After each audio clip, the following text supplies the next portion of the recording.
नमस्कार दोस्तों, आज की डेट है 11 जुलाई 2023 और स्वागत है आपका एटोरियल डिस्कशन में। आज देखो बहुत सारे आर्टिकल्स हमें डिस्कस करने हैं। सबसे पहले तो सबसे इंपॉर्टेंट आर्टिकल डिस्कस करेंगे यहां पे चंद्रयान मिशन 3 के बारे में। दूसरा आर्टिकल यहां पे डिस्कस करेंगे रिप्रोडक्शन में वुमन को टोटल आजादी होनी चाहिए। फिर यहां पे आर्टिकल डिस्कस करेंगे जो वेस्ट वाटर है उसका कैसे इस्तेमाल किया जा सकता है पब्लिक हेल्थ सर्विलियंस के लिए। यहां पे आर्टिफिशियल इंटेलिजेंस से संबंधित आर्टिकल है कि आर्टिफिशियल इंटेलिजेंस का क्या इंपैक्ट पड़ेगा इकोनॉमी पे, जॉब्स पे। ये भी इंटरेस्टिंग आर्टिकल है। तीन छोटे छोटे आर्टिकल डिस्कस करेंगे। ग्लोबल साउथ, अक्सर ये वर्ड हम सुनते हैं, ग्लोबल साउथ क्या मतलब है? क्या आज के समय में ये जो वर्ड है ग्लोबल साउथ रेलेवेंट है या फिर वैसे ही हम बात करते रहते हैं और रेलेवेंस खत्म हो गई है इस वर्ड की? प्लेस मेकिंग एक नया कंसेप्ट है और सेमीकंडक्टर चिप से संबंधित एक प्रोजेक्ट जो लगने वाला था गुजरात में, लेकिन शायद अब इंडिया के हाथ से ये प्रोजेक्ट निकल जाए। तो ये सारे आर्टिकल्स हम डिस्कस करेंगे। जबरदस्त इंटरेस्टिंग हमारी डिस्कशन होगी आज की। सबसे पहले हम शुरुआत करते हैं चंद्रयान 3 मिशन से। बहुत इंटरेस्टिंग, इंडिया के लिए अचीवमेंट की बात, इतिहास रचेगा इंडिया इस मिशन से। आप जीएस पेपर 3 में जो साइंस एंड टेक है वहां से इस आर्टिकल को रिलेट कर सकते हो। देखो क्या है ये चंद्रयान 3 मिशन। चंद्रमामा यानी मून को एक्सप्लोर करने के लिए यह मिशन है। एक्सप्लोर करना मतलब चंद्रमा के बारे में ज्यादा जानकारी जुटाना। समझ गए? एक बेसिक क्वेश्चन आपसे पूछता हूं आपके थॉट्स प्रोवोक करने के लिए। आप यूपीएससी एस्पायरेंट हो, जाहिर तौर पे आप उस क्वेश्चन का आंसर दे ही दोगे। आखिरकार जरूरत क्या है इस प्रकार के मिशंस भेजने की? पहले देखो ये क्वेश्चंस बहुत उठाए जाते थे जब मतलब देश आजाद हुआ था ना। आपने एक सीरीज देखी होगी रॉकेट बॉयज की।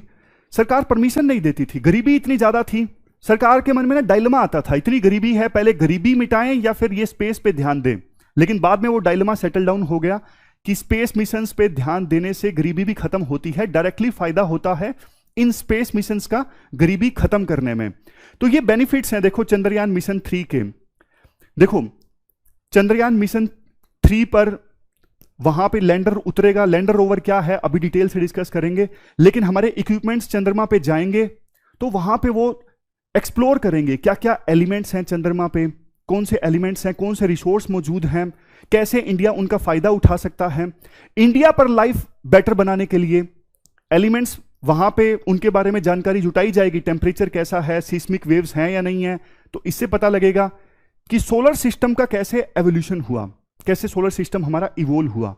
और देखो फ्यूचर में जो मिशंस हमारे जाने हैं, जैसे मैंड मिशन भी जाएगा, हमारा जो देश है, सरकार है, वो एस्ट्रोनॉट्स भेजेगी स्पेस में। तो ऐसे जो फ्यूचर मिशंस है ना उनके लिए भी प्रैक्टिस होगी इस चंद्रयान मिशन 3 से। तो बेसिक्स के साथ जानते हैं है क्या आखिरकार ये चंद्रयान मिशन 3। देखो मेनली ना इसमें ना 3 कंपोनेंट हैं। पहला जो है वो प्रोपल्सन वाला है, यहां पे देखो प्रोपल्सन मॉड्यूल, और दूसरा जो है वो लैंडर है, तीसरा जो है वो रोवर है। कैसे ये काम करेंगे मैं आपको एक बुक की सहायता से बताता हूं। देखो मान लीजिए, देखो ये मून है और ये ना अर्थ से जब आएगा ना, ये है हमारा प्रोपल्सन जो मॉड्यूल है और इसके ऊपर ही है लैंडर और रोवर। समझ गए? अब जैसे ही ये मून के 100 किलोमीटर के हाइट पे पहुंचेगा ना ऑर्बिट में, तो ये जो नीचे वाला है ना प्रोपल्सन मॉड्यूल, ये तो चक्कर लगाता रहेगा ऑर्बिट में। जिस भी ऑर्बिट में पहले ये चक्कर लगा रहा था ना, मान लीजिए उस ऑर्बिट में ये प्रोपल्सन मॉड्यूल चक्कर लगाता रहेगा। लेकिन ये जो लैंडर और रोवर है ना, ये 100 किलोमीटर की हाइट पर प्रोपल्सन मॉड्यूल से अलग हो जाएंगे और ये मून पर जाने की कोशिश करेंगे। एक बार शेप थोड़ा हाथ में आसानी से पकड़ में आ जाए इसलिए चेंज कर लेता हूं। तो ये जो लैंडर और रोवर है ना 100 किलोमीटर की हाइट पर प्रोपल्सन मॉड्यूल से अलग हो जाएंगे और फिर चंद्रमा की सतह पर नीचे जाएंगे धीरे धीरे करके। अब ये लैंडर है, लैंडर के अंदर रोवर भी है। लैंडर मतलब वो कंपोनेंट जो चंद्रमा पे लैंड करता है। ये लैंड कर गया, ठीक है। लैंड करने के बाद अब इसमें से निकलेगा क्या? रोवर। ये देखो दिख रहा है आपको? ये रोवर निकल गया। देखो ये रोवर क्या है? ये जैसे 4 पहियों की गाड़ी है जो घूम घूम के एक्सपेरिमेंट परफॉर्म करेगी। लैंडर जो लैंड किया वो एक ही जगह पे मौजूद रहेगा, और रोवर निकलेगा लैंडर के अंदर से, जो एक व्हील वाली गाड़ी होगी जो घूम घूम के एक्सपेरिमेंट परफॉर्म करेगी वहां पे। भाई कैसे एलिमेंट्स हैं वो सारी चीजें पता लगाएगी रोवर। समझ गए? 3 कंपोनेंट। एक है प्रोपल्सन मॉड्यूल। प्रोपल्सन मॉड्यूल जो है ना, लैंडर और रोवर को चंद्रमा के 100 किलोमीटर की हाइट पे लेके जाएगा। उसके बाद ये लैंडर रोवर अलग हो जाएंगे प्रोपल्सन मॉड्यूल से, और ये प्रोपल्सन मॉड्यूल घूमता रहेगा। इसको भी एक एक्सपेरिमेंट परफॉर्म करना है, वो मैं आपको बताऊंगा।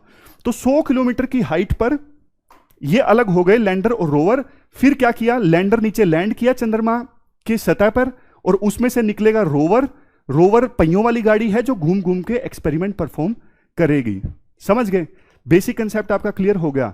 देखो, यह बताना इसलिए भी जरूरी था, चंद्रयान मिशन सेकंड क्यों फेल हुआ, मैं आपको बताता हूं। अभी वैसे आगे आएगा, लेकिन बताता हूं। चंद्रमा पर ना एकदम से लैंड करना था लैंडर को, इतनी तेजी से स्पीड में आया, कोलैप्स, सब खत्म।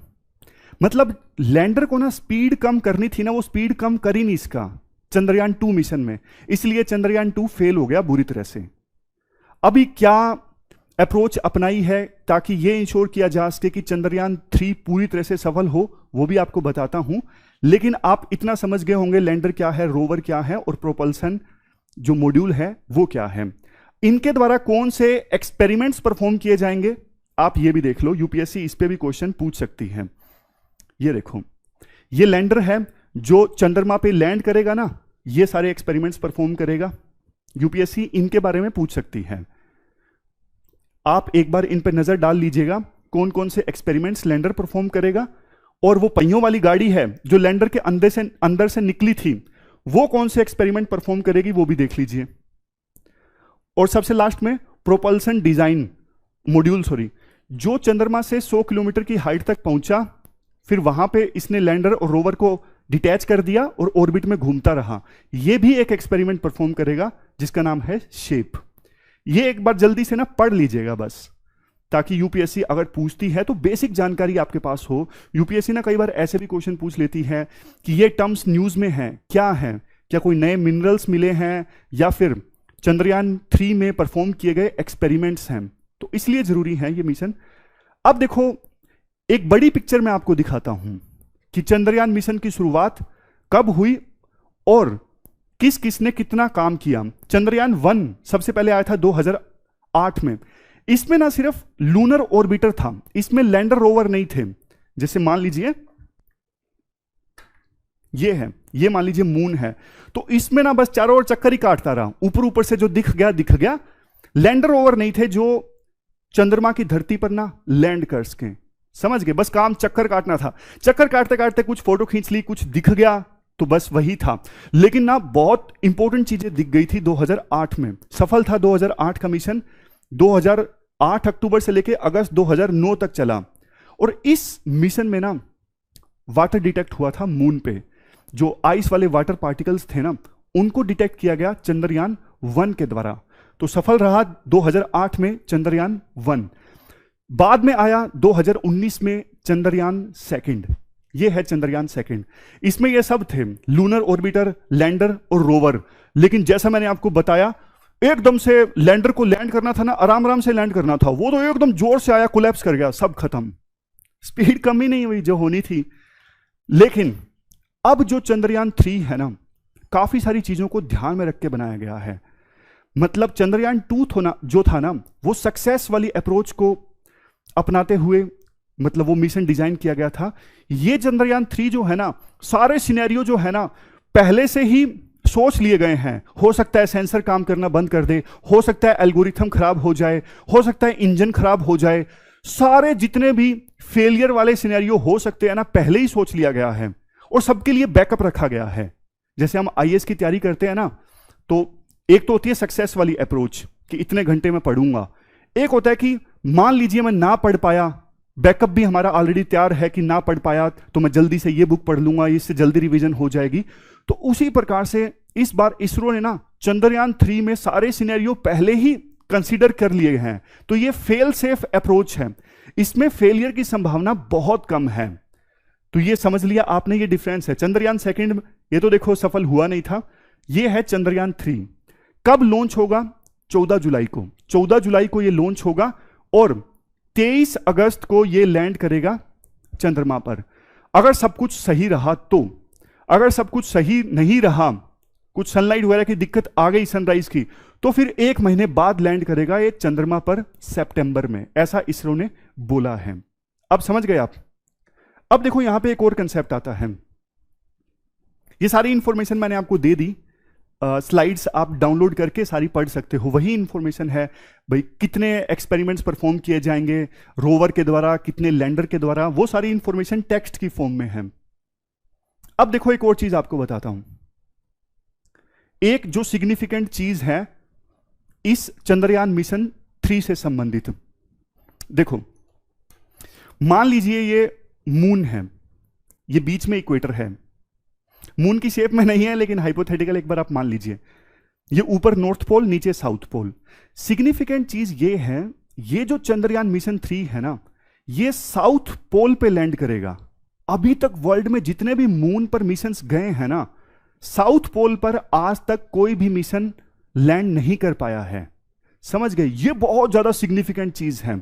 अभी तक सिर्फ 45 डिग्री के आसपास में मतलब मिशन आगे पहुंचा है, लेकिन ये साउथ पोल पे कोई भी मिशन लैंड नहीं कर पाया है। साउथ पोल पे मिशंस आमतौर पे क्यों नहीं लैंड करते, इक्वेटर के आसपास क्यों करते हैं? देखो इक्वेटर पे ना कंडीशंस सारी ठीक होती हैं, मतलब वहां पे क्लाइमेट कंडीशंस ठीक है और सरफेस भी ठीक है, सब कुछ मतलब बिल्कुल हॉस्पिटेबल इन्वायरमेंट है स्पेसक्राफ्ट के लैंड करने के लिए। लेकिन ना साउथ पोल पे ना सिचुएशन काफी हॉस्टाइल रहती है। इस प्रकार से ना क्रेटर बने हुए हैं। क्रेटर मतलब जैसे कोई मेटेरियोराइट टकरा गया और एकदम से मेटेरियोराइट आया, यहां पे खड्डा हो गया, तो उसको क्रेटर बोलते हैं। तो इस प्रकार के ना बहुत सारे क्रेटर हैं यहां पे, तो बहुत सिचुएशन वैसी है। और टेम्परेचर कितना है? -230 डिग्री सेल्सियस। कुछ एरिया तो ऐसा है जहां पे कभी सनलाइट आया ही नहीं है, वो परमानेंट शेडो में रहता है, परमानेंट डार्कनेस है, परमानेंट फ्रोजन एरिया है। तो इतनी खराब कंडीशंस हैं साउथ पोल में। और इंडिया पहला ऐसा देश होगा जो यहां पे कोई स्पेसक्राफ्ट उतारेगा। और एक क्वेश्चन आपके मन में भी आया होगा, जब देखो कोई नहीं उतारता तो इतना हीरो इंडिया क्यों बन रहा है, इतना रिस्क इंडिया क्यों लेना चाहता है? देखो इसके फायदे होंगे।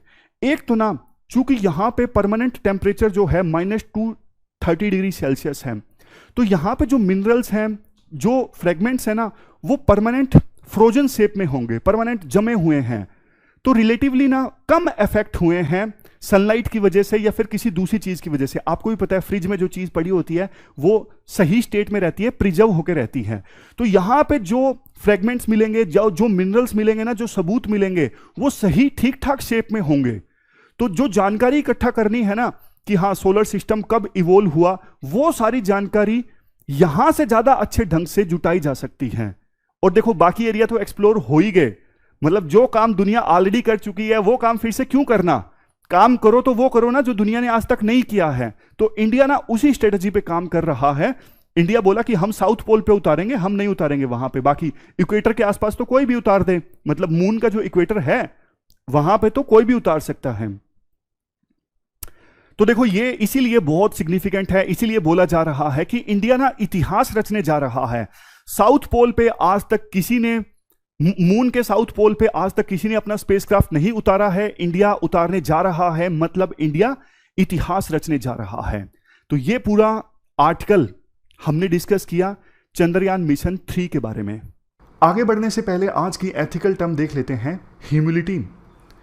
ह्यूमिलिटी का मतलब है, इसमें देखो इन्वॉल्व होता है हम्बल होना, बहुत इंपॉर्टेंट वैल्यू है। जिसके पास में ह्यूमिलिटी है मतलब वो हम्बल है, मतलब वो मोडेस्ट है, वो अपनी अचीवमेंट्स को, अपने पोटेंशियल को एग्जैजरेट नहीं कर रहा है, एक्सेसिव प्राइड नहीं है उसमें।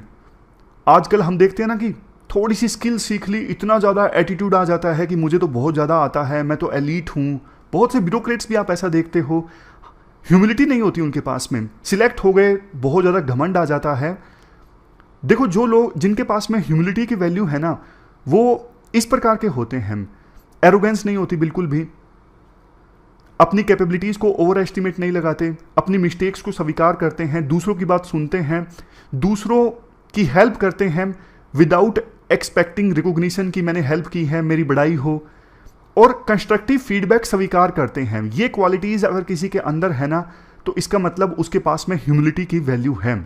आप अपना कोई पर्सनल एग्जांपल दीजिए आस पड़ोस का, ह्यूमिलिटी से संबंधित जो आपने फेस किया हो, देखा हो अपने परिवार में या फिर आस पड़ोस में। चलते हैं आगे। इसके बाद आज की डिस्कशन का नेक्स्ट जो आर्टिकल है, वेस्ट वाटर का कैसे इस्तेमाल किया जा सकता है पब्लिक हेल्थ सर्विलियंस के लिए।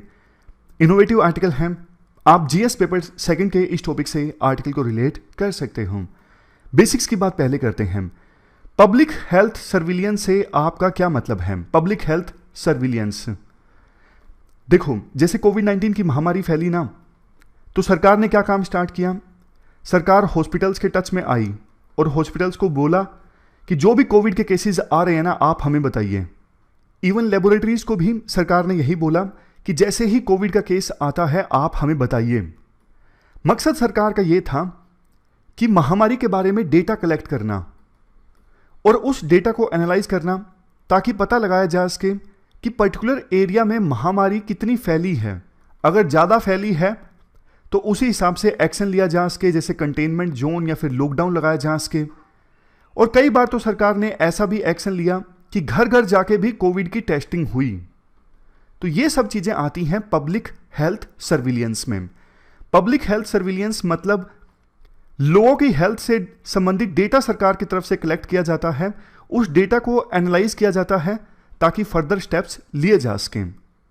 राइटर देखो ये कहते हैं, ये जो तरीका है ना पब्लिक हेल्थ सर्विलियंस का, कि घर घर जाके टेस्ट कंडक्ट करना, हॉस्पिटल से डेटा लेना, लैब से डेटा लेना, इसमें ना कमियां हैं।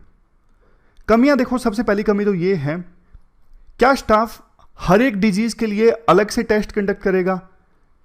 ये पता लगाने के लिए डेंगू वायरस फैला है क्या नहीं है, अलग से टेस्ट। मलेरिया फैला है या नहीं फैला है, अलग से टेस्ट। कोविड-19 की महामारी फैली या नहीं फैली है, अलग से टेस्ट। तो हर एक घर में स्टाफ जाएगा तो हर एक डिजीज के लिए अलग से टेस्ट कंडक्ट करना पड़ेगा, और जाहिर तौर पे जनता हर एक डिजीज की टेस्ट के लिए मानेगी नहीं। चलो ये भी मान लिया कि जिन लोगों में सिम्टम्स हैं उन्हीं पे टेस्ट कंडक्ट किया जाए, फिर भी वो इतने सारे टेस्ट के लिए नहीं मानेंगे। और बहुत सारे डिजीज के तो सिम्टम्स सेम ही होते हैं, आपको भी पता है। मतलब दिक्कत है इतने सारे टेस्ट परफॉर्म करना। और दूसरी चीज, अगर देखो अलग अलग डिजीज से संबंधित डेटा इकट्ठा कर भी लिया तो भी तो दिक्कत है ना। अलग अलग ढंग से उनको एनालाइज किया जा रहा होगा। ओवरऑल एक कॉम्प्रिहेंसिव अप्रोच, कॉम्प्रिहेंसिव डेटा नहीं सामने आएगा जिसके बेस पे ओवरऑल पता लगाया जा सके कि कम्युनिटी की क्या हेल्थ है। तो क्या सॉल्यूशन है? फिर पब्लिक हेल्थ का पता कैसा लगाया जाए? पब्लिक हेल्थ सर्विलियंस फिर कैसे की जाए अगर घर घर जाके टेस्ट नहीं कंडक्ट करने? तो देखो एक तरीका ये है, हमारे घरों से जो वेस्ट वाटर निकलता है ना, खराब पानी, वो कहां पे जाता है? वो देखो ड्रेन से होते हुए या तो किसी रिवर में जाता है या फिर किसी तालाब में जाके इकट्ठा हो जाता है। क्यों ना उस वेस्ट वाटर से कुछ सैंपल्स लिए जाएं। जहां पे वेस्ट वाटर इकट्ठा हो रहा है ना, वहां पे जाके कुछ सैंपल्स लिए जाएं और सैंपल्स को टेस्ट किया जाए लैब में ले जाके कि क्या कोई वायरस के फ्रेगमेंट्स हैं, क्या कोई बैक्टीरिया के जेनेटिक फ्रेगमेंट्स मिल रहे हैं या फिर नहीं मिल रहे हैं। मतलब कोई वायरस के अवशेष, बैक्टीरिया के अवशेष मिल रहे हैं या नहीं मिल रहे हैं। अगर मिल रहे हैं तो फिर तो सरकार को पता लग जाएगा। सरकार ये पता लगाएगी कि ये वेस्ट वाटर कहाँ से आया है, कौन से मोहल्ले से आया है। फिर वहाँ पे सरकार को पता लग जाएगा कि ये डिजीज़ जो है वो ज़्यादा फैला हुआ है, क्योंकि इस मोहल्ले से जो वेस्ट वाटर गया था उस वेस्ट वाटर में फॉर एग्जांपल डेंगू के वायरस के कण बहुत ज़्यादा मिले हैं। तो मतलब इस मोहल्ले में डेंगू के केसेस बहुत ज़्यादा सामने आ रही हैं, सरकार एक्शन लेगी। है ना मतलब काम की चीज़ कि आप वेस्ट वाटर को एनालाइज करो, खराब पानी को। राइटर एग्जाम्पल्स देते हैं। 80 साल पहले जो पोलियो के केसेस ज़्यादा सामने उस समय आ रहे थे ना, तब भी सरकार ने ये टेक्निक अपनाई थी। तब भी सरकार ने वेस्ट वाटर को एनालाइज किया था, वेस्ट वाटर से सैंपल्स लिए थे ताकि पता लगाया जा सके कि पोलियो का वायरस फैल रहा है या फिर नहीं फैल रहा है। इवन कोविड-19 की महामारी फैली तब भी अलग अलग इलाकों में सारस कोवी-2 इस वायरस को डिटेक्ट करने के लिए वेस्ट वाटर के सैंपल्स लिए गए थे। और देखो, वेस्ट वाटर का अगर इस्तेमाल होता है ना पब्लिक हेल्थ सर्विलियंस के लिए, इसके और भी बेनिफिट हैं। एक बेनिफिट देखो ये भी है, जो पहले वाला तरीका है ना पब्लिक हेल्थ सर्विलियंस का कि घर घर जाके टेस्ट करो, हॉस्पिटल या फिर लैब से डेटा लो, इसमें क्या होता है कई सारे एरियाज पे तो बहुत ज़्यादा फोकस हो जाता है, लेकिन कई एरियाज बिल्कुल छूट जाते हैं। वहाँ पे कोई टेस्ट कंडक्ट नहीं हुआ, वहाँ पे कोई हॉस्पिटल भी नहीं है, और चुपके चुपके वहाँ पे फिर बीमारी फैलती रहती है। लेकिन वेस्ट वाटर से पब्लिक हेल्थ सर्विलियंस करना ये रिलेटिवली कॉस्ट इफेक्टिव है, सस्ता पड़ता है, और हर जगह वेस्ट वाटर जहाँ पे इकट्ठा होता है वहाँ से सैंपल इकट्ठा करके लाना ये रिलेटिवली आसान भी है। कोई एरिया छूटेगा नहीं, सभी एरियाज को भी कवर किया जा सकता है। इसके बाद राइटर बोलते हैं, देखो जो हमारा ऑलरेडी सर्विलियंस मैकेनिज्म है ना, मतलब जो एग्जिस्टिंग सर्विलियंस मैकेनिज्म है पब्लिक हेल्थ का पता लगाने के लिए कि कोई बीमारी वगैरह तो नहीं फैली हुई, उसी के साथ इस चीज़ को भी इंटीग्रेट कर दो। मतलब समय समय पे वेस्ट वाटर को एनालाइज किया जाए सैंपल्स लेके, ये चीज़ ना अब आप परमानेंट कर दो। ऐसा नहीं कि महामारी फैले तभी आप वेस्ट वाटर के सैंपल्स लो और चेक करो, नहीं, समय समय पे आप ये मैकेनिज्म ही बना दो, प्रोसीजर बना दो कि इतने समय बाद, फॉर एग्जांपल हर एक महीने बाद इस एरिया से एक वेस्ट वाटर का सैंपल लिया जाएगा, उसको लैब में एनालाइज किया जाएगा। मतलब ऑलरेडी जो मैकेनिज्म है वो तो रखो ही, नया ये वेस्ट वाटर का मैकेनिज्म भी इस्टेब्लिश कर दो। फायदे क्या होंगे? देखो, सबसे पहला फायदा ये होगा, वेस्ट वाटर का सैंपल एनालाइज किया जाएगा नज़दीकी लैब में। इससे हमारे देश में लैब्स का एक अच्छा नेटवर्क क्रिएट हो जाएगा, कैपेसिटी डेवलप हो जाएगी लैब की। जब वास्तव में बाद में महामारी आएगी तो ये लैब बहुत काम की साबित होंगी। दूसरी चीज़, इंडिया की जो कैपेसिटी है ना, क्षमता है, वो और ज़्यादा बढ़ जाएगी कि महामारी के इमर्ज होने से पहले ही उसे डिटेक्ट करना।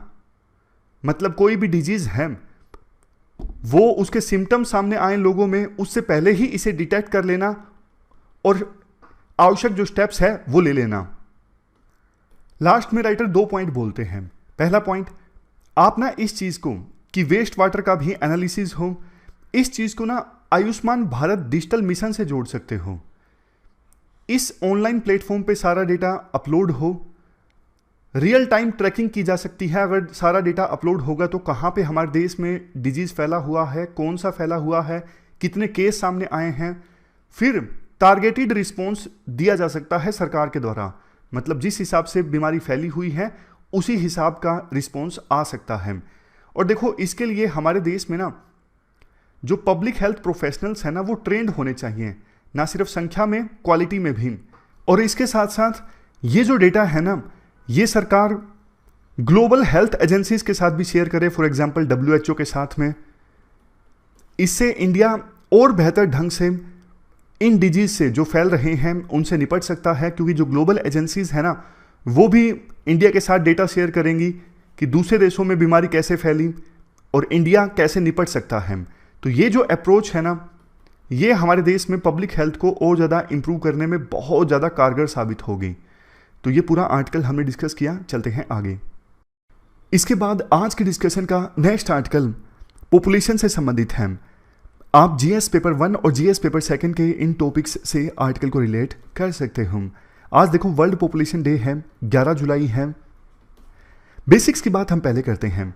देखो, किसी भी देश की पॉपुलेशन इन 4 स्टेजेस से होके गुजरती है।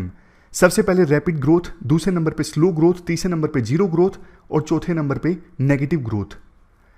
रैपिड ग्रोथ में क्या होता है, किसी भी देश की पॉपुलेशन बहुत तेजी से ग्रो होती है, फॉर एग्जांपल 20% की ग्रोथ रेट से। उसके बाद दूसरी स्टेज आती है स्लो ग्रोथ। जैसे जैसे डेवलपमेंट आती है, जैसे जैसे एजुकेशन का लेवल बढ़ता है, लोगों को समझ में आने लगती है, हॉस्पिटल्स की संख्या इंक्रीज होती है, तो फिर स्लो ग्रोथ जो है स्टार्ट हो जाती है। मान लीजिए पहली स्टेज में किसी देश की पॉपुलेशन 20% की रेट से इंक्रीज हो रही है, तो स्लो ग्रोथ में पॉपुलेशन तो बढ़ रही है लेकिन ग्रोथ रेट 20% से घट के हो जाएगी 10%। फिर उसके बाद तीसरी स्टेज होती है जीरो ग्रोथ। इसमें क्या है, देश की पॉपुलेशन ना स्टेबलाइज हो जाती है, ना पॉपुलेशन घट रही है ना बढ़ रही है। और सबसे आखिर जो स्टेज है वो है नेगेटिव ग्रोथ। इसमें ना उस देश की जो पॉपुलेशन है वो कम होना स्टार्ट हो जाती है। जैसे जापान की पॉपुलेशन अभी बढ़ने के बजाय ना कम हो रही है। अब एक क्वेश्चन मैं आपसे पूछता हूं, इंडिया अभी कौन सी स्टेज में है? देखो, इंडिया अभी सेकंड स्टेज में है और तीसरी स्टेज की तरफ आगे बढ़ रहा है। एक अनुमान के अनुसार 2060 आते आते हमारे देश की पॉपुलेशन स्टेबलाइज हो जाएगी। टोटल फर्टिलिटी रेट ऑलरेडी कम हो रही है, 1.9 तक टोटल फर्टिलिटी रेट पहुंच गई है। मतलब एक महिला एवरेज के तौर पे 1.9 बच्चों को जन्म देती है अपने जीवन में। 2050 आते आते हमारे देश की पॉपुलेशन हो जाएगी 160 करोड़ और 2063 आते आते पॉपुलेशन स्टेबलाइज हो जाएगी, पीक आ जाएगा, उससे आगे नहीं बढ़ेगी, फिर कम होना स्टार्ट हो जाएगी आगे जापान की तर्ज पर। मतलब एक डेटा तो ये भी कहता है कि आज के समय में अगर हमारे देश की पॉपुलेशन 140 करोड़ है ना, तो 2100 आते आते देश की पॉपुलेशन कम होके 100 करोड़ हो जाएगी। कम इसलिए हो जाएगी क्योंकि पीक आ जाएगा, स्टेबलाइज हो जाएगी 2063 तक और फिर जापान की तरह कम होना स्टार्ट हो जाएगी 2063 के बाद। यानी 2063 के बाद इंडिया इस चौथी स्टेज में एंटर कर जाएगा। इंडिया अभी देखो दूसरी से तीसरी स्टेज की तरफ आगे बढ़ रहा है। तभी तो एक्सपर्ट्स बोलते हैं कि अभी डेमोग्राफिक डिविडेंड इंडिया के पक्ष में है। अभी इंडिया में वर्किंग एज पॉपुलेशन ज़्यादा है। अगर इंडिया ने इन लोगों को ट्रेन नहीं किया, स्किल नहीं प्रोवाइड की, तो इंडिया ये बेनिफिट खो देगा। ये जो बेनिफिट की खिड़की है ना, सिर्फ 10 साल तक रहेगी। उसके बाद धीरे धीरे इंडिया तीसरी स्टेज की तरफ आ जाएगा। बाद में वर्किंग एज पॉपुलेशन हमारे देश में कम हो जाएगी और तीसरी स्टेज के बाद तो यानी 2060 के बाद तो पॉपुलेशन कम होना स्टार्ट हो जाएगी। तो ये तो हमने बहुत सारे बेसिक्स समझ लिए पॉपुलेशन से संबंधित। अब बात करते हैं इस बार की थीम। इस बार की थीम क्या है? Unleashing the power of gender equality. Gender equality पे फोकस्ड है इस बार की थीम। राइटर कहते हैं अगर देखो हम हमारे देश में जो महिलाएं और गर्ल्स हैं उनका पूरा पोटेंशियल अनलॉक कर देना, उससे न जाने कितना फायदा होगा। आधी और लीडरशिप देश में आएगी, आधे और आइडियाज, आधे और इनोवेशन, आधी और क्रिएटिविटी समाज में निकल के आएगी। अभी महिलाओं का लेबर फोर्स में पार्टिसिपेशन काफ़ी ज़्यादा कम है। अगर महिलाओं का लेबर फोर्स में पार्टिसिपेशन इंक्रीज होता है तो देश की इकोनॉमी को, देश की जीडीपी को भरपूर इसका फायदा होगा। अक्सर हम ये फैक्ट डिस्कस किया करते हैं। राइटर का व्यू देखो आर्टिकल में ये है, हम ना इन चीज़ों से बहुत ज़्यादा ऑब्सेस्ड हैं। हर वक्त हम यही बात करते हैं कि पॉपुलेशन नंबर कितने हैं, अभी फ़िलहाल टारगेट क्या होना चाहिए, टोटल फर्टिलिटी रेट कितनी होनी चाहिए, पॉपुलेशन को कंट्रोल करना है, आइडियल फैमिली का साइज 2 होना चाहिए, हम 2 हमारे 2। लेकिन इन सब चीज़ों पर बात करने के बजाय ना आप महिलाओं को ऑटोनमी दे दो, उनको डिसाइड करने दो कि उनको कितने बच्चे पैदा करने हैं। वो अपनी हस्बैंड के साथ मिलकर डिसाइड करेंगी। उनके पास अगर रिप्रोडक्टिव इंडिपेंडेंस होगी, अपने हिसाब से, अपनी जरूरत के हिसाब से वो नंबर ऑफ चिल्ड्रन पैदा कर सकती हैं। इसमें किसी भी प्रकार की ना जोर जबरदस्ती नहीं होनी चाहिए। परिवार का प्रेशर या फिर समाज का प्रेशर, सरकार का प्रेशर, किसी प्रकार का प्रेशर नहीं होना चाहिए महिलाओं को उनके रिप्रोडक्टिव और हेल्थ डिसीजन मेकिंग में। इसके बाद राइटर का कहना है सरकार ने देखो काफ़ी प्रोग्रेस की है। आज के समय में फैमिली प्लानिंग से संबंधित अलग अलग तरह की सर्विसेज जो हैं वो जनता के लिए अवेलेबल हैं, चाहे वो कॉन्ट्रासेप्टिव्स की बात हो जैसे कोंडम इत्यादि, या फिर परमानेंट कॉन्ट्रासेप्शन की बात हो जैसे स्टेरिलाइजेशन यानी नसबंदी। सरकार ने अच्छा काम किया है और सरकार का जो टारगेट है ना 2030 का फैमिली प्लानिंग से संबंधित कि सब तक फैमिली प्लानिंग की सर्विस पहुंचानी है और कॉन्ट्रासेप्टिव के जो मेथड्स हैं ना उनको भी एक्सपेंड करना है, अलग अलग तरह के कॉन्ट्रासेप्टिव अवेलेबल हों जनता के लिए। तो इस पर भी सरकार आगे बढ़ रही है। इसका देखो फायदा भी हुआ है हर एक पैरामीटर पर। Life expectancy rate at birth ये इंक्रीज हुई है, मैटरनल हेल्थ इंप्रूव हुई है। पहले देखो बच्चे के जन्म के समय बहुत ज़्यादा महिलाओं की डेथ होती थी, लेकिन अब ये नंबर काफ़ी कम हो गया है। एग्जाम्पल के तौर पर 2004 में 1 लाख में से 254 महिलाओं की डेथ हो जाती थी बच्चे को जन्म देते वक्त, अब ये आंकड़ा सिर्फ 97 है। 2000 में जितनी चाइल्ड मैरिज होती थी आज उसका नंबर घट के आधा हो गया है। इसके साथ साथ पहले ज़्यादा महिलाएं, ज़्यादा लड़कियां 18 साल से पहले प्रेग्नेंट हो जाती थी, बट ये संख्या अभी काफ़ी कम हो गई है। बट देखो, ऐसा नहीं है कि सिचुएशन पूरी तरह से इंप्रूव हो गई है। आज भी सिर्फ 10% महिलाएं ऐसी हैं जो अपनी मर्जी से अपने हेल्थ डिसीजंस लेती हैं। 11% महिलाएं तो ऐसी हैं जिनका ये मानना है कि अगर वो हस्बैंड के साथ सेक्स करने से मना कर देती हैं तो हस्बैंड अगर मारता पीटता है तो ये जायज़ है। 50% अभी भी जो प्रेगनेंसीज होती हैं वो अनप्लान्ड होती हैं, प्लानिंग करके नहीं होती हैं, अभी भी 50% प्रेगनेंसीज। और जैसा कि हमने शुरुआत में बात की, कुछ एक्सपर्ट्स को डर लगता है कि हमारी पॉपुलेशन स्टेबलाइज हो रही है, वर्किंग एज पॉपुलेशन कम हो जाएगी। राइटर कहते हैं अरे भैया, महिलाओं को ट्रेन करो ना, उनको एजुकेशन दो, उनको स्किल दो, उनका अभी लेबर फोर्स में पार्टिसिपेशन कितना कम है। आप डर रहे हो कि वर्किंग एज पॉपुलेशन कम हो जाएगी, और इतने तो काम करने वाले लोग घरों में हैं जो सिर्फ घरों का काम कर रही हैं, उनको बाहर निकालो, यानी महिलाओं को ट्रेन करो, स्किल्स दो, वो काम करेंगी, ना सिर्फ उनका एम्पावरमेंट होगा बल्कि देश आगे बढ़ेगा। तो इसलिए जेंडर इक्वलिटी पे फोकस किया जाता है राइटर के द्वारा इस आर्टिकल में।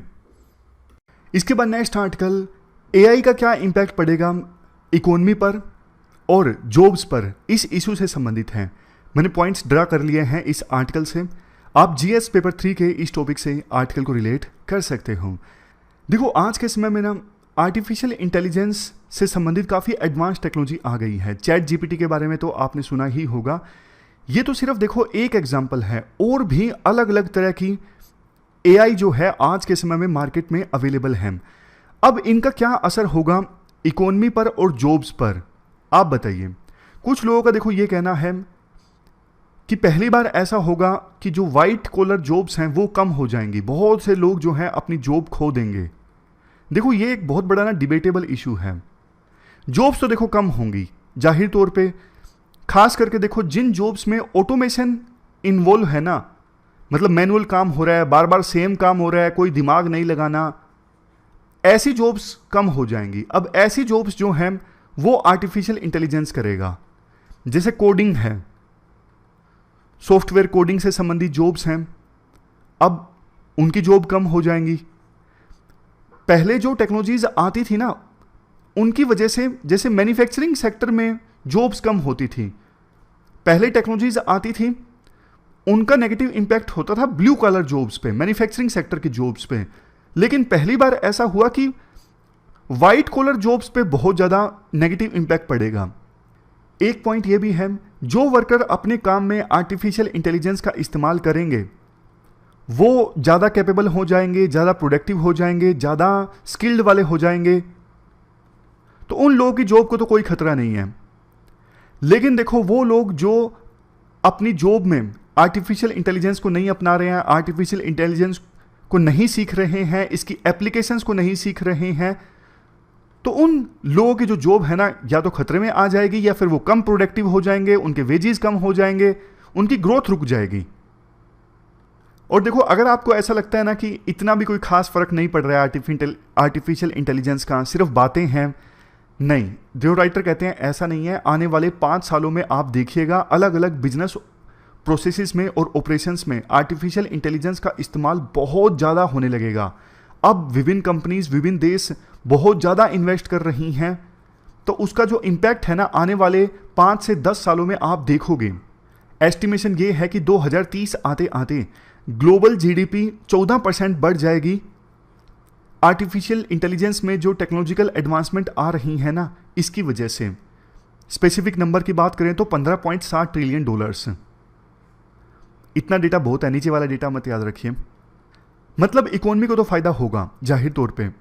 अब देखो, यहां पे ना एक और व्यू पॉइंट निकल के आता है। व्यू पॉइंट ये है कि आज के समय में जितने वर्कर्स एम्प्लॉयड है ना अलग अलग तरह की जॉब्स में, उसमें से 60% वर्कर तो देखो ऐसी जॉब्स में काम कर रहे हैं जो एग्जिस्ट ही नहीं करती थी 1940 में। समझ गए? मान लीजिए आज के समय में पूरे वर्ल्ड में 100 लोग काम कर रहे हैं ना, तो 60 वर्कर तो ऐसी जॉब्स में काम कर रहे हैं, उस प्रकार की जॉब 1940 में एग्जिस्ट ही नहीं करती थी। तो पॉइंट ये है कि कुछ जॉब्स जाएंगी ना, कुछ नई तरह की जॉब्स क्रिएट भी होंगी, डरने की जरूरत नहीं है। बट एक्सपर्ट्स ये कहते हैं कि देखो जितनी तेजी से जॉब जाएंगी ना, उतनी तेजी से नई जॉब क्रिएट नहीं होंगी। ये सबसे बड़ी दिक्कत की बात है। और आर्टिफिशियल इंटेलिजेंस को बैन नहीं कर सकते। अगर कोई देश बैन करता है तो उसी को नुकसान होगा, वहां पे इनोवेशन नहीं आएगी, वो देश पिछड़ जाएगा। एक अनुमान के अनुसार आर्टिफिशियल इंटेलिजेंस का फायदा सबसे ज्यादा देखो चाइना की इकोनॉमी को होगा। चाइना बहुत तेजी से आर्टिफिशियल इंटेलिजेंस को अपना रहा है, लेकिन इंडिया उतनी तेजी से आर्टिफिशियल इंटेलिजेंस को नहीं अपना रहा है। सरकार कोशिश तो कर रही है, बट सरकार काफी स्लो है। देखो इंडिया को ना स्पेशल ध्यान देने की आवश्यकता है। इंडिया में तो पॉपुलेशन सबसे ज्यादा है अब पूरे वर्ल्ड में। अगर इंडिया ने समय रहते आर्टिफिशियल इंटेलिजेंस का इस्तेमाल नहीं किया, जॉब्स क्रिएट करने पे ध्यान नहीं दिया, तो इंडिया को बहुत बड़ा नुकसान होने वाला है। तो इंडिया आर्टिफिशियल इंटेलिजेंस के लिए पैसा खर्च करे ताकि इंडिया पिछड़े ना। ऐसा ना हो जैसा सेमीकंडक्टर की रेस में इंडिया पिछड़ गया, फिर कंप्यूटर आया तो इंडिया पिछड़ गया। अब ये नई आर्टिफिशियल इंटेलिजेंस की टेक्नोलॉजी आ रही है, इसमें भी इंडिया पिछड़ जाए, चाइना यूएस सबसे ज्यादा फायदा उठाएं और यही देश आगे भी आगे निकल जाएं। ऐसा नहीं होना चाहिए। तो इंडिया के पास अभी मौका है इसको मैक्सिमम यूज करने का, मैक्सिमम इसमें इन्वेस्ट करने का, मैक्सिमम एप्लीकेशंस आर्टिफिशियल इंटेलिजेंस से ड्रा करने का। इसके बाद नेक्स्ट आर्टिकल ग्लोबल साउथ से संबंधित है। ये टेक्स्ट कंटेक्स्ट का आर्टिकल है, तो इसमें से मैंने पॉइंट्स ड्रा कर लिए ताकि इंपॉर्टेंट पॉइंट्स आपके पास रहें। देखो ग्लोबल साउथ ये जो टर्म है ना, ये वर्ड है, अक्सर आप सुनते हो। ये वर्ड ना यूएसएसआर के डिसइंटीग्रेशन के बाद इमर्ज होके आई। ग्लोबल साउथ मतलब अफ्रीका, एशिया, लैटिन अमेरिका, इन कॉन्टिनेंट्स के कंट्रीज, यहां के देश। पहले देखो इन देशों के लिए ना एक वर्ड इस्तेमाल किया जाता था, third world countries. Third world countries, first world मतलब यूएसए और यूएसए के दूसरे ally countries, western countries. USSR के मित्र देशों को छोड़ के जो कम्युनिस्ट कंट्रीज थे वो दूसरे वर्ल्ड में आते थे। और थर्ड वर्ल्ड मतलब ये सारे देश जो जहां पे गरीबी है, इंस्टेबिलिटी है। वेस्टर्न मीडिया के द्वारा इन सभी देशों को, जो पहले कॉलोनियलिज्म, इंपीरियलिज्म, इन सब का शिकार हुए हैं ना, वेस्टर्न मीडिया के द्वारा इनको थर्ड वर्ल्ड कंट्रीज बोल दिया जाता था। बट देखो 1991 में तो आपको पता है यूएसएसआर डिसइंटीग्रेट हो गया, यानी जो सेकेंड वर्ल्ड था वो तो पूरी तरह से खत्म हो गया, कोलैप्स हो गया।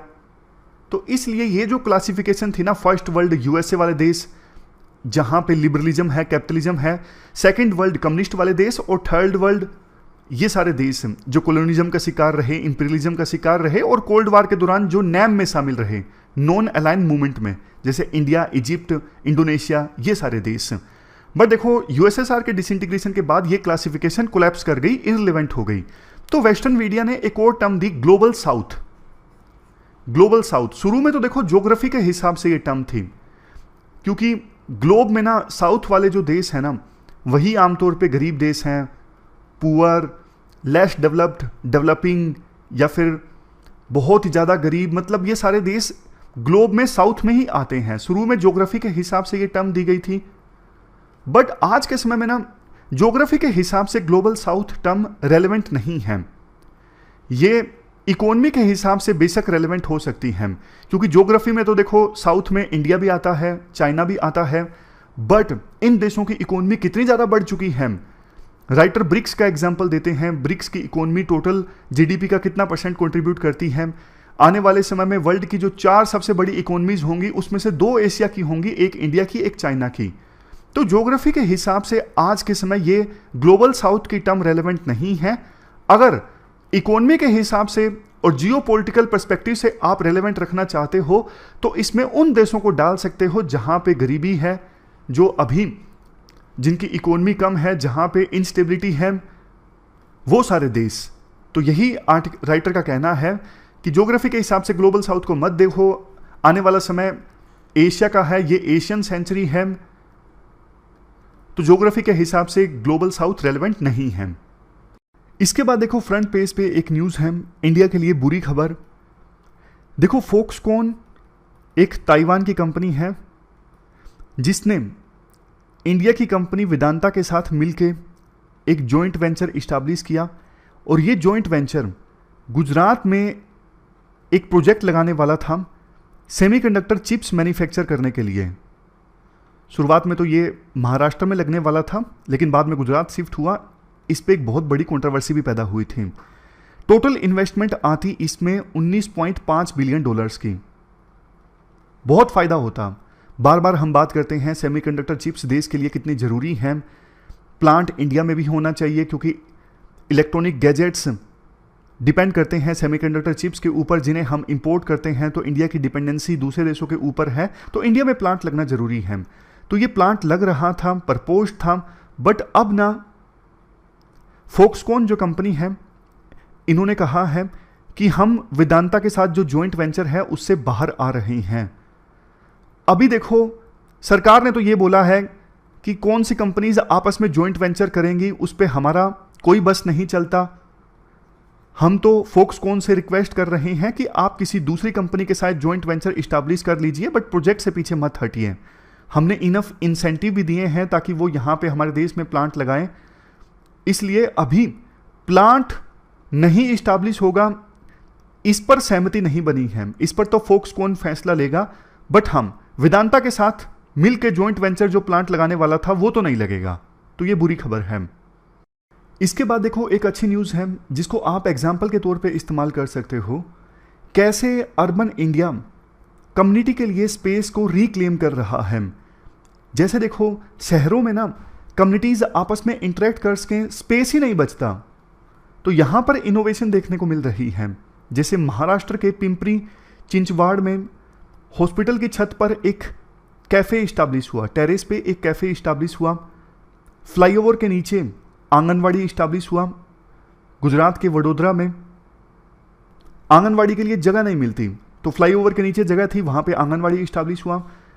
तेलंगाना के वारंगल में एक डंप यार्ड, स्लम के नज़दीक एक डंप यार्ड था, वहाँ पे कूड़ा फेंका जाता था, वहाँ पे चिल्ड्रन पार्क इस्टेब्लिश हुआ। तो इसमें ना एक कंसेप्ट इन्वॉल्व है, place making.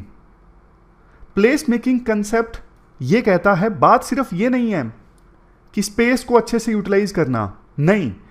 Place making concept ये कहता है कि शहरों में जो अनयूज्ड स्पेस है ना, उसको इस प्रकार से यूज करना कि कम्युनिटीज आपस में ज्यादा इंटरेक्ट कर सकें। प्लेस मेकिंग कंसेप्ट में ना प्लेस से ज्यादा फोकस ना कम्युनिटीज पे है कि कम्युनिटीज को आपस में ना इंटरेक्ट करवाना जरूरी है। उनको आपस में इंटरेक्ट करवाने के लिए स्पेस होना चाहिए, इस पे फोकस करता है ये प्लेस मेकिंग कंसेप्ट। तो कंसेप्ट ये कहता है, अर्बन एरियाज में जो अनयूज्ड स्पेस है ना, उनको क्रिएटिवली यूज करो और इस प्रकार से यूज करो कि वहां पे कम्युनिटी के लोग आपस में इंटरेक्ट कर सकें। इंटरेक्शन जरूरी है इस कंसेप्ट में। कंसेप्ट का नाम है प्लेस मेकिंग। तो इसको आप एज ए केस स्टडी इस्तेमाल कर सकते हो। आप भी कोई एग्जांपल दीजिए, आपके मन में आ रहा हो तो कमेंट बॉक्स में। अब लास्ट में जल्दी से समरी के माध्यम से रिवाइज कर लेते हैं। पॉपुलेशन वाला आर्टिकल हमने डिस्कस किया, जिसमें हमने ये सब बातें डिस्कस की कि महिलाओं के पोटेंशियल को अनलॉक करना जरूरी है। देश की इकोनॉमी इंक्रीज होगी, नए आइडियाज़ आएंगे, लीडरशिप आएगी। तो पॉपुलेशन ऑब्सेशन से बाहर आना होगा। कितने बच्चे पैदा करने हैं, पॉपुलेशन का नंबर क्या होना चाहिए, ये सब चीज़ें ना सोचें हम। महिलाओं को पूरी आज़ादी दी जाए, रिप्रोडक्टिव ऑटोनॉमी दी जाए। सरकार ने अच्छा काम किया है, बहुत सारे इनिशिएटिव कॉन्ट्रासेप्टिव संबंधी सरकार ने लॉन्च किए हैं और अच्छा रिजल्ट भी सामने आया है मैटरनल केयर में, हेल्थ में। लेकिन देखो, अभी भी चैलेंजेस हैं। अभी भी महिलाओं के पास ऑटोनॉमी नहीं है हेल्थ संबंधी डिसीजन लेने की। अगर सेक्स ना करें महिलाएं, वायलेंस हो, तो 11% महिलाएं उसे जायज़ मानती हैं। अनप्रेग्नेंट प्रेगनेंसीज, अनप्लान्ड प्रेगनेंसीज का जो परसेंटेज है अभी भी 50% है। तो सरकार इन्वेस्ट करे जेंडर इक्वालिटी में, बहुत फ़ायदा होगा। उसके बाद वेस्ट वाटर सर्विलेंस से संबंधित आर्टिकल हमने डिस्कस किया। बहुत पोटेंशियल है, वेस्ट वाटर से सैंपल लेके पब्लिक हेल्थ सर्विलेंस की जा सकती है। काफ़ी बेनिफिट होंगे क्योंकि सैंपल्स लेना आसान है, अलग अलग डिजीज़ के सैंपल नहीं लेने पड़ेंगे, एक ही सैंपल से काम चल जाएगा। ज़्यादा स्टाफ को ट्रेन करने की आवश्यकता नहीं है, पैसे भी बचेंगे, बहुत फ़ायदा होगा। इससे हमारी कैपेबिलिटीज़ भी इंक्रीज़ होंगी, जगह जगह लैब इस्टेब्लिश हो जाएंगी, हमारे प्रोफेशनल्स और ज़्यादा ट्रेन होंगे। जल्दी ही महामारी को डिटेक्ट किया जा सकता है, बजाय इसके कि सिम्टम बाद में दिखे, महामारी फैल जाए।